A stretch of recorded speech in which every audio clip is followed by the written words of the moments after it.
একদিন মহান আল্লাহ পাক রব্বুল আলামিন হযরত জার্জিস আলাইহিস সালামকে ওহীর মাধ্যমে নির্দেশ দিলেন, হে জার্জিস, তুমি ফিলিস্তিনে যাও, সেখানে গিয়ে সেখানকার বাদশাহ দাদিয়ানকে দ্বীনের প্রতি আহ্বান করো। মহান আল্লাহ পাক রব্বুল আলামিনের এই নির্দেশ মোতাবেক হযরত জার্জিস আলাইহিস সালাম বাদশাহ দাদিয়ান এবং তার অনুসারীদের মধ্যে দেবদেবী এবং মূর্তি পূজার অসারতা এবং নিরাকার মহান আল্লাহ পাক রব্বুল আলামিনই যে একমাত্র উপাস্য, এই সত্যবাণী প্রচারের লক্ষ্যে ফিলিস্তিনে রওনা করলেন। বহু পথ অতিক্রম করার পরে হযরত জার্জিস আলাইহিস সালাম বাদশাহ দাদিয়ানের দরবারে এসে উপস্থিত হলেন এবং বাদশাহ দাদিয়ানকে বলতে লাগলেন, হে মহামান্য বাদশাহ, তুমি অনেক জ্ঞান সম্পন্ন একজন ব্যক্তি, অথচ প্রকৃত উপাসকের উপাসনা না করে যার কোনো অনুভূতি নেই তার উপাসনা তুমি কেন করছো? এটা আসলে খুবই আশ্চর্যজনক। যে নিজের কল্যাণ এবং মঙ্গল করতে পারে না, সে অন্যের কল্যাণ করবে কেমন করে? আমি আশা করি তুমি এইভাবে মূর্তি পূজা বন্ধ করে দিবে এবং একমাত্র মহান মহিয়ান রব্বুল আলামিনের ইবাদতে মগ্ন হবে। হযরত জার্জিস আলাইহিস সালামের কথা শুনে বাদশাহ দাদিয়ান বলতে লাগলো, আমার উপাসক মানুষের কল্যাণ করতে পারে না, তবে কল্যাণ করতে পারে কি তোমার উপাসক? তুমি তো বাস্তবেই দেখতে পাচ্ছ আমার উপাসকের কি ক্ষমতা রয়েছে। আমার উপাসক তার ক্ষমতা বলে আমাকে বাদশাহী এবং ধনসম্পদের মালিক বানিয়েছে।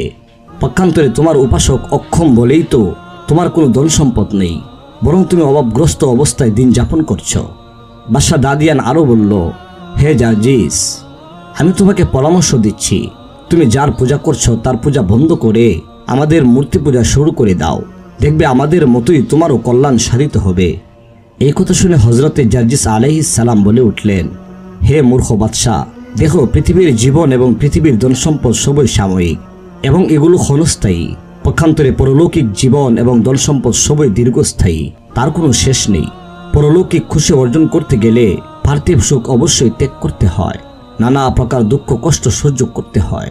আমি তাতেও খুশি, কেননা চিরস্থায়ী সুখ এবং খুশির অপেক্ষায় দুনিয়ার ক্ষণস্থায়ী সুখ ও শান্তি একেবারেই নগণ্য।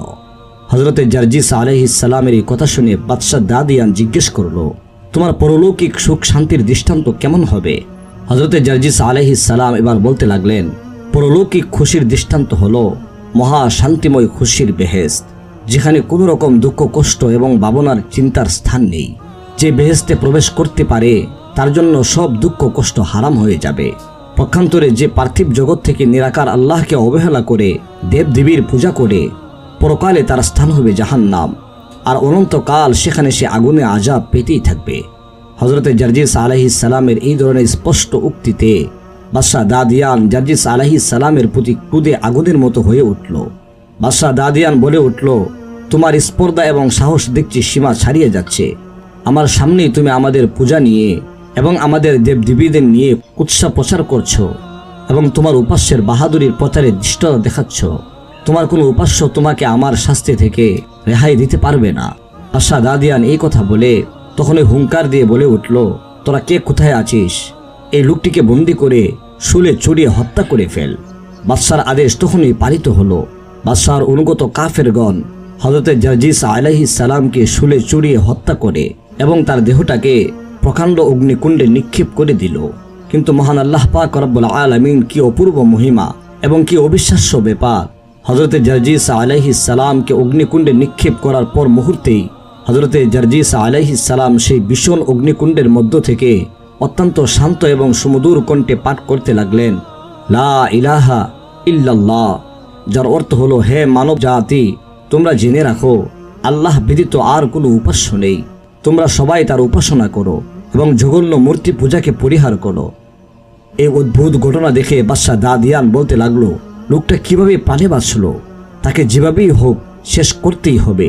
তোমরা একটি ডেক ভর্তি পানির মধ্যে তাকে রেখে পানিকে উত্তপ্ত করতেই থাকো, যতক্ষণ পর্যন্ত তীব্র উষ্ণ উত্তপ্তের মধ্যে তার দেহ গলে না যায়, ততক্ষণ সময় পর্যন্ত ওই পানিকে জাল দিতেই থাকো। এই কথা শুনে বাদশার লোকগণ অনবরত একদিন এক রাত পানিতে জাল দিতেই লাগলো, কিন্তু দেখা গেল হযরতে জার্জিস আলাইহিস সালামের তাতে কিছুই হয়নি। মাছ যেভাবে পানিতে সাঁতার কাটে, হযরতে জার্জিস আলাইহিস সালাম ঠিক সেভাবেই পরম আনন্দে পানির মধ্যে সাঁতার কাটতে লাগলেন। তার সামান্য মাত্র ক্লেশ বা অসুবিধা হলো না। তিনি সেই গরম পানির মধ্যে হতে বলতে লাগলো, হে মূর্খ বাদশা, তুমি ভুল পথ বাদ দিয়ে এখনো সময় রয়েছে, সৎপথ অবলম্বন করো। তুমি যদি সৎপথ অবলম্বন করো তার পরিণতি কল্যাণকর এবং মঙ্গলময় হবে। এবার বাদশাহ দাদিয়ান তার ব্যর্থতার গ্লানিতে অধিক কাতর এবং উত্তেজিত হয়ে দিশেহারা হয়ে উঠল।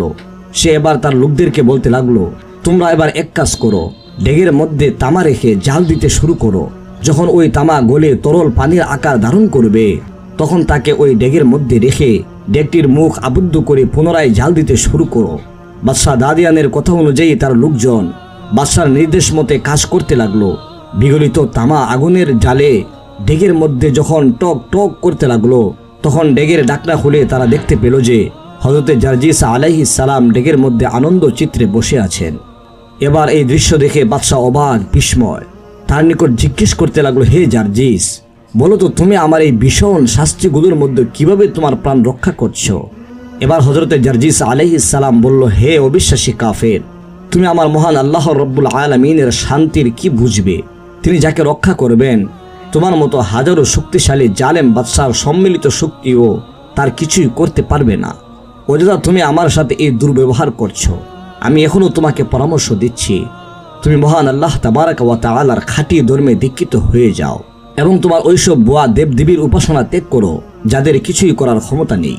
হযরতে জারজিস আলাইহিস সালামের কথা শুনে বাদশা দাদিয়ান আবার কুদে গর্জন করে উঠল এবং তার কুতিপয় লোকদেরকে ডেকে বলতে লাগলো, তোমরা লোহার শলাকান জ্বলন্ত আগুনে ধরো। তা যখন উত্তপ্ত হয়ে আগুনের বর্ণ ধারণ করবে তখন তা জারজিসের মাথায় চেপে ধরবে এবং যতক্ষণ পর্যন্ত তার প্রাণ বের না হবে ততক্ষণ সময় পর্যন্ত জারজিসকে এই শাস্তি প্রদান করতে থাকো। বাদশা দাদিয়ানের আদেশ পাওয়া মাত্রই হযরতে জারজিস আলাইহিস সালামের প্রতি এই অত্যাচার শুরু হলো। কিন্তু মহান আল্লাহ পাক রব্বুল আলামিনের অপার অনুগ্রহে এত হযরতে জারজিস আলাইহিস সালামের কোনো রকম কষ্ট অনুভব করলেন না। মোট কথা, হযরতে জারজিস আলাইহিস সালামকে হত্যা করার এই প্রচেষ্টাগুলো সম্পূর্ণরূপে ব্যর্থ হয়ে গেল। এবার বাদশা দাদিয়ান এই অবস্থা দেখে একেবারে হয়রান হয়ে গেল। সে ভাবতে লাগলো কিভাবে হযরতে জারজিস আলাইহিস সালামকে হত্যা করা যায়। এমন কোন কার্যকরী ব্যবস্থায় বাদশা আর খুঁজে পেল না। তার লোকদেরকে নির্দেশ দিল, তোমরা জারজিসকে কারাগারে নিয়ে মাটিতে উপর করে লোহার দণ্ড দ্বারা অনবরত তার পায়ে এবং মাথায় সজোরে প্রহার করতে থাকো আর তার পিঠের উপর ভারী পাথর চাপিয়ে দাও যেন তার জিহ্বা বের হয়ে পড়ে। বাদশার আদেশ অনুযায়ী হযরতে জারজিস আলাইহিস সালামকে সত্যি কারাগারে নিয়ে উপর করে শুইয়ে তার পিঠে ভারী একটি পাথর চাপিয়ে দেওয়া হলো এবং কিছু লোক লোহার দণ্ড দ্বারা অনবরত প্রহার করতে লাগলো। এই কঠোর নির্যাতন চলতে লাগলো। এই সময় মহান আল্লাহ পাক রব্বুল আলামিনের পক্ষ হতে একজন ফেরেশতা আগমন করে হযরতে জারজিস আলাইহিস সালামকে বললেন, হে আমার পয়গম্বর, পাপিষ্ঠ কাফের আপনার প্রতি যে কঠোর নির্যাতন শুরু করেছে তা অবশ্যই সহ্য করা সত্যি সীমার বাইরে। তবু আপনি মহান আল্লাহ পাক রব্বুল আলামিনের উপর নির্ভর করে ধৈর্য ধারণ করুন, তাতে মহান আল্লাহ পাক রব্বুল আলামিনের দরবারে আপনার মর্যাদা অনেক গুণে বৃদ্ধি পাবে। কোনো ক্রমেই আপনি ধৈর্যহারা হবেন না। উক্ত কথা বলেই ফেরেশতা অদৃশ্য হয়ে গেল। এদিকে হযরতে জারজিস আলাইহিস সালাম কাফিরদের অত্যাচার নীরবে সহ্য করতে লাগলেন এবং তিনি শুধু আল্লাহ পাক রব্বুল আলামিনকে ডাকতে লাগলেন। এভাবে একাধারে 1 মাস পর্যন্ত শাস্তি প্রদান করে যখন বাদশার লোকগণ দেখল হযরতে জারজিস আলাইহিস সালাম সম্পূর্ণভাবে মৃত্যুর মতো শুয়ে আছেন, তার কোনো অঙ্গ প্রত্যঙ্গ জীবিত লোকের মতো নিদর্শন মিলছে না, তখন তারা মনে করল যে হযরতে জারজিস আলাইহিস সালাম নিশ্চয়ই মৃত্যুবরণ করেছেন। মৃত ব্যক্তির উপর শাস্তি দেওয়া নির্থক মনে করে হযরত জারজিস আলাইহিস সালামের পিঠের উপর থেকে তারা পাথরটি সরিয়ে বাদশার কাছে চলে গেল। হযরতে জারজিস আলাইহিস সালামের মৃত্যু হয়েছে বলে বাদশার কাছে সংবাদ পৌঁছালো। জালিম বাদশা এই খবর শুনে অনেক খুশি হলো এবং এতদিন পর তার একটি মস্ত বড় বিপদ দূর হয়ে গেল এই কথা মনে করে স্বস্তির নিঃশ্বাস ফেলতে লাগলো। কিন্তু পরদিন যখন বাদশা দরবারে এসে শাহী কার্যক্রম শুরু করলো, ঠিক তখনই হযরতে জারজিস আলাইহিস সালাম বাদশাহর দরবারে এসে উপস্থিত হয়ে বলতে লাগলো, হে মূর্খ বাদশাহ, আমি তোমার দরবারে আবার ফিরে আসলাম এই জন্য যে এখনো তোমার হুঁশ হওয়া উচিত। আমি তোমাকে সতর্ক করছি, তুমি ভ্রান্ত পথ বাদ দিয়ে সৎ পথ অবলম্বন করো। বাদশা দাদিয়ান চোখ তুলে সে হযরতে জারজিস আলাইহিস সালামকে দেখা মাত্রই তার মাথায় যেন আকাশ ভেঙে পড়ল। বাদশা কিছুই বুঝে উঠতে পারছিল না যে হযরত জারজিস আলাইহিস সালাম কি উপায়ে এত কঠোর নির্যাতন হতে প্রতিবারই তার জীবন রক্ষা করছেন। তারপর বাদশা ভাবতে লাগলো কোন প্রক্রিয়া দ্বারা তার প্রাণ নাশ করতে পারবে। কিছুক্ষণ চিন্তা ভাবনার পর বাদশা দাদিয়ান তার দরবারের কড়া টেনে তার লোকদেরকে আদেশ করল, তোমরা জার্জিস আলাইহিস সালামের দেহটি চিরে 2 খণ্ড করে তা টুকরো টুকরো করে ফেলো, তারপর তা খাঁচায় অবাধ্য বাঘের সামনে নিয়ে যাও। আমি দেখতে চাই বাঘ তার মাংস খেয়ে ফেলেছে। তখন বাদশাহ দাদিয়ানের আদেশ পালিত হলো। তার লোকজন বাঘকে মাংস দিয়ে চলে আসলো, কিন্তু বাঘ হযরতে জার্জিস আলাইহিস সালামের মাংস আহার করা তো দূরের কথা, সেই মাংস বহুত ইজ্জত এবং সম্মানের সাথে উঠিয়ে নিজের পিঠের উপর রেখে দিল। এই সময় আল্লাহ পাক রব্বুল আলামিনের হুকুমে এক ফেরেশতা হাজির হয়ে উক্ত মাংসের মধ্যে রূহ প্রবেশ করিয়ে দিলেন এবং সাথে সাথে হযরতে জার্জিস আলাইহিস সালাম অবিকল পূর্বের রূপ ধারণ করে জীবিত হয়ে বাঘের পিঠে বসে রইলেন। ওইদিকে বাদশাহ বহুদিন পরে আজ হযরতে জার্জিস আলাইহিস সালামের ঝামেলা মিটে গেছে এই কথা মনে করে নিশ্চিন্ত মনে শাহী দরবারে কাজকর্মে আত্মনিয়োগ করল। ঠিক এমন সময় আবারও হযরতে জার্জিস আলাইহিস সালাম উল্লিখিত বাঘের পিঠে চড়ে শাহী দরবারে গিয়ে উপস্থিত হলেন।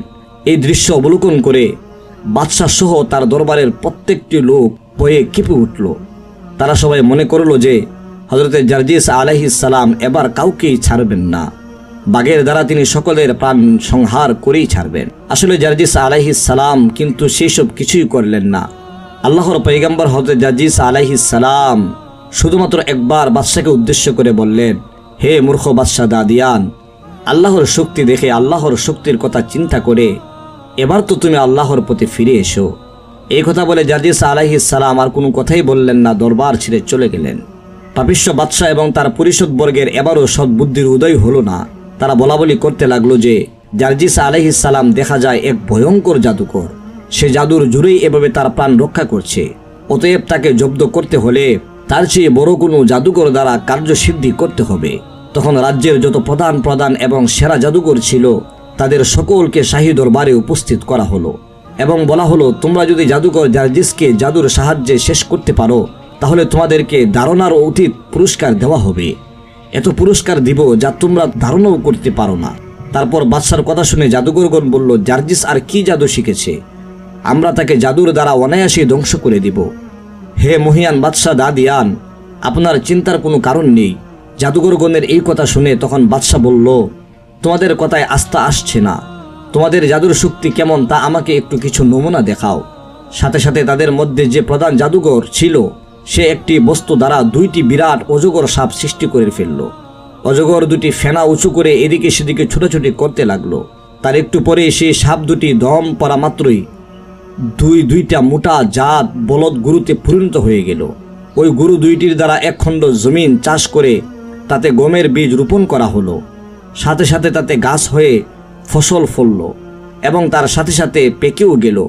তখন ওই ফসল কেটে মলন দিয়ে ওই গম পিষে আটা তৈরি করে তা দ্বারা রুটি তৈরি করে ওই রুটি বাদশাহের সামনে হাজির করা হলো। এতে মাত্র অল্প কিছু সময় লাগলো। বাদশাহ এইসব ঘটনা স্বয়ং চোখের সামনে নিজেই দেখল। এই অদ্ভুত পুরনো আশ্চর্য ঘটনা দেখে বাদশাহ এবং তার লোকজন সকলেই ভাবল, এই অদ্ভুত ক্ষমতাশীল জাদুকরের হাতে আর জার্জিসের রক্ষা নেই। বাদশাহ দাদিয়ান তখন মুচকে মুচকে হাসতে লাগলো এবং মনে মনে ভাবতে লাগলো, এবার তার জাদুর কেরামতি শেষ হয়ে যাবে। জার্জিসের এবার সব কেরামতি একেবারেই নিমিষেই মিটে যাবে। জার্জিসের কি অবস্থা যে হবে তা আমি কল্পনাও করতে পারছি না। এবার দেখি সে কি করে বেঁচে যায় এবং কোন আল্লাহ তাকে বাঁচিয়ে রাখে। বাদশাহ দাদিয়ান এইসব কথা ভাবতে লাগলো এবং মুচকে মুচকে সে হাসতে লাগলো এবং বাদশাহ দাদিয়ান খুশিতে আত্মহারা হয়ে জাদুকরদের মূল কাজ হযরত জার্জিস আলাইহিস সালামকে হত্যা করার পূর্বেই শুধু জাদুর নমুনা দেখে তাকে অনেক মূল্যবান জিনিস প্রদান করলো এবং জাদুকরকে বলল, তোমার পুরস্কার আমার কাছে জমা রয়েছে, তোমার কাজ শেষেই তোমার পুরস্কার দেওয়া হবে। এত সামান্য কিছু তোমার জাদু দেখে আমি খুশি হয়ে তোমাকে উপহার দিলাম।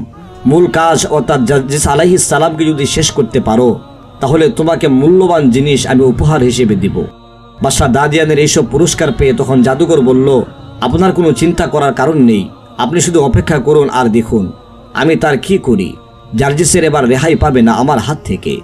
আজ পর্যন্ত কোনো জাদুকরই রেহাই পায়নি আমার হাত থেকে। আপনি আপনার জায়গায় বসে দেখুন আমি জার্জিসের কি অবস্থা করি। তারপর বাদশাহ বলল, এখন তুমি তোমার মূল কাজে আত্মনিয়োগ করতে পারো। জাদুর দ্বারা তাকে কুকুর বানিয়ে ফেলো আর বাজারের কুকুরগুলো এসে একযুগে তাকে কামড়িয়ে বেঁধে ব্যস্ত করো, তারপর তাকে হত্যা করার ব্যবস্থা করবে। জাদুকর বলল, জাহাপনা, তাকে কুকুরে পরিণত করা তো একটি সামান্য কাজ, তবে আপনার যখন ইচ্ছা আমি তাই করছি, আপনি অপেক্ষা করুন। তারপরে জাদুকর এক পোয়ালা পানি এনে মন্ত্র পড়ে তাতে দম করলো। তারপর বাদশাহকে বলল, জাহাপনা, এই পানিটুকু জার্জিসকে পান করিয়ে দিন। বাদশাহ হযরত জার্জিস আলাইহিস সালামকে দরবারে এনে উক্ত পানির পেয়ালা সামনে ধরে বলল, হে জার্জিস, তুমি এই পানিটুকু এখনই পান করো। আল্লাহর পয়গম্বর হযরত জার্জিস আলাইহিস সালাম কোনো রকম ইতস্ত না করেই আল্লাহর নাম করে সমস্ত পানিটুকু পান করে ফেললেন। পানি পান করার পর তার ভেতরে কোনো রকম প্রতিক্রিয়া দেখা দিল না। তখন জাদুকর আশ্চর্য হয়ে জিজ্ঞেস করল, হে জার্জিস, পানি পান করে তুমি তোমার মধ্যে কোনো রকম ভাবান্তর লক্ষ্য করছো কি?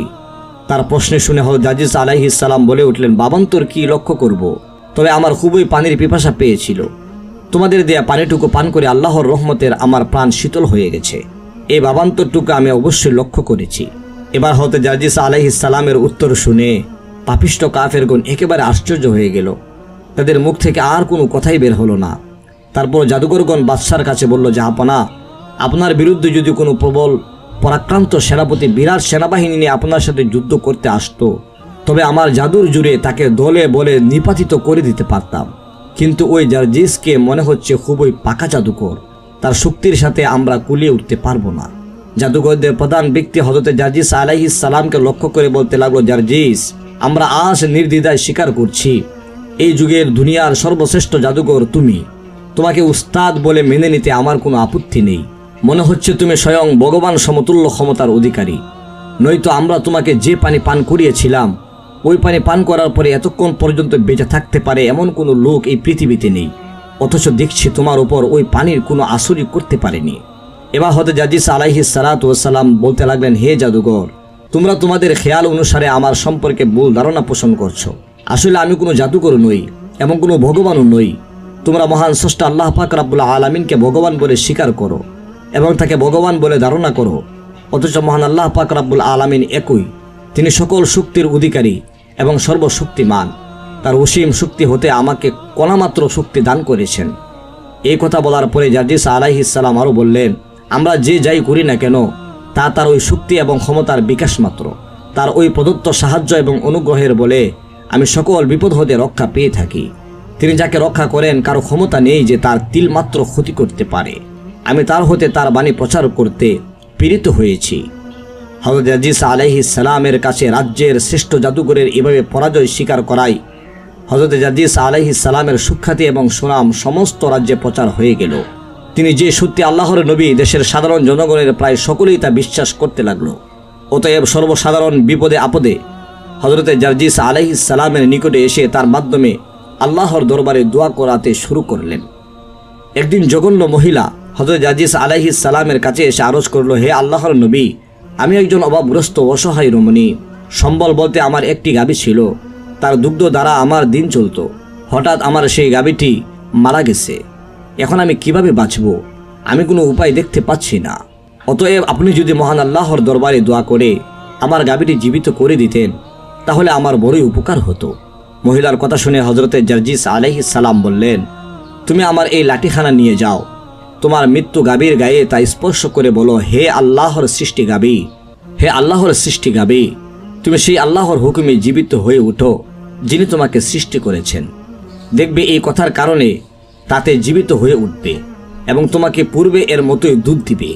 হযরত জার্জিস আলাইহিস সালামের কথা মতো মহিলাটি সেই লাঠি নিয়ে তার বাড়িতে চলে গেল এবং মহিলাটি তার বাড়িতে এসে হযরত জার্জিস আলাইহিস সালামের কথা মতো সেই গাভীর কাছে গিয়ে দাঁড়ালো এবং গাভীর কাছে গিয়ে দাঁড়িয়ে বলল, হে আল্লাহর সৃষ্টি গাভী, তুমি সেই আল্লাহর হুকুমে জীবিত হয়ে উঠো যে আল্লাহ রাব্বুল আলামিন তোমাকে সৃষ্টি করেছেন। মহিলার কথা অনুযায়ী সাথে সাথে আল্লাহর রহমতে সত্যি সত্যি গাভীটি জীবিত হয়ে উঠল এবং পূর্বের মতোই দুধ দিতে শুরু করলো।